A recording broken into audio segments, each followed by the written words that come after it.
दर्यापूर तालुक्यातील Khallar police station अंतर्गत येणाऱ्या नाचोना गावात मंगळवारी रात्री 8 वाजता गावातील अवैध दारू विक्रेत्याने जुन्या वादातून शेजारीच राहणाऱ्या आंबोरे कुटुंबातील सदस्यांसोबत तुझ्या कुत्र्याने माझी कोंबडी खाल्ली म्हणत वाद घातला।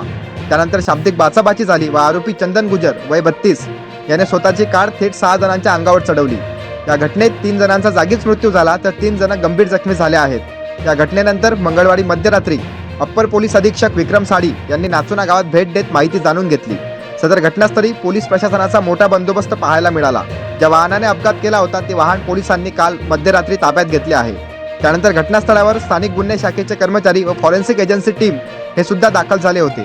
घटनेतील फरार आरोपी हा पोलिसांनी आज सकाळी ताब्यात घेतला असल्याची माहिती जिल्ह्याचे जिल्हा पोलीस ग्रामीण अधीक्षक विशाल आनंद यांनी नाचोना गावात घटनास्थळी भेट देऊन माहिती जाणून घेत माध्यमांशी संवाद साधला। सदर घटनेनंतर नाचोना गावामध्ये मोठा दुःखाचा डोंगर पसरलेला आहे। नाचोना गावातील काही वयोवृद्ध नागरिकांनी गावात सुरू असलेल्या अवैध दारू व्यवसायाच्या विरोधात पोलीस प्रशासनावर सुद्धा चांगले ताशेरे ओढलेले आहेत। सध्या दर्यापूर उपजिल्हा रुग्णालयात मृतकांवर पीएम सुरू असून त्या ठिकाणी सुद्धा मृतकांच्या नातेवाईकांची मोठ्या प्रमाणात गर्दी झालेली आहे। कुठलीही अनुचित घटना घडू नये म्हणून उपजिल्हा रुग्णालयात दर्यापूर पोलीस स्टेशनचे ठाणेदार संतोष टाले यांनी पोलिसांचा बंदोबस्त तैनात केला व दर्यापूर तालुक्यात ज्या ठिकाणी अवैधरित्या दारूचे व्यवसाय सुरू असेल त्यावर कठोर कारवाई करण्यात येईल असे आश्वासन जिल्हा ग्रामीण पोलीस अधीक्षक यांनी माध्यमांशी बोलताना दिली। बेसिकली शेजारियों का झगड़ा था, तो वो थोड़ा गंभीर निकला। फिर आरोपी ने कल रात को 8 बजे के आसपास अपनी जो मिनी वैन थी उसको लेकर आके फिर 3 लोगों के ऊपर में चढ़ा दिया। बिकॉज ये डेलिबरेट एक्ट था, इसी वजह से हमने 302 का गुनाह दाखिल किया है कल रात को। एंड रात को आरोपी को शूट करने की कोशिश की बट आरोपी मिला नहीं था। बट अभी आरोपी ट्रेस आउट हो गए हैं। अभी उनको कस्टडी में लेके फिर आगे का जो अटक वगैरह करने का प्रोसेस है वो कर देंगे। सर, इसके भी पहले आरोपी के ऊपर बहुत से केसेस दाखिल है, मतलब उसको 10 के 15 केसेस दाखिल है, लेकिन वो तड़ीपार की कार्रवाई उस पर हुई नहीं। उसका कारण क्या है?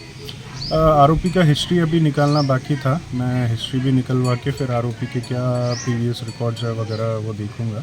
एंड ऑब्वियसली अगर ये रिपीट ऑफेंडर है तो उनके अगेंस्ट में उसी प्रकार का जो है हम कार्रवाई वगैरह करेंगे। पुलिस को मालूम नहीं था?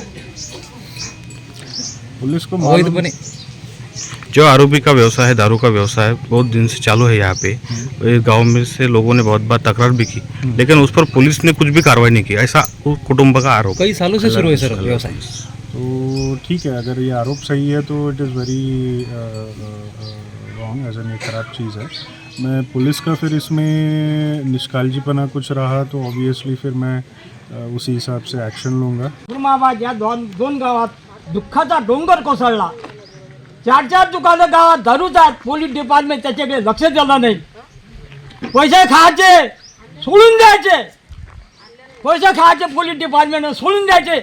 असं हे केलं असतं तर अशा घटना घडल्या नसत्या, हे लक्षात ठेवा।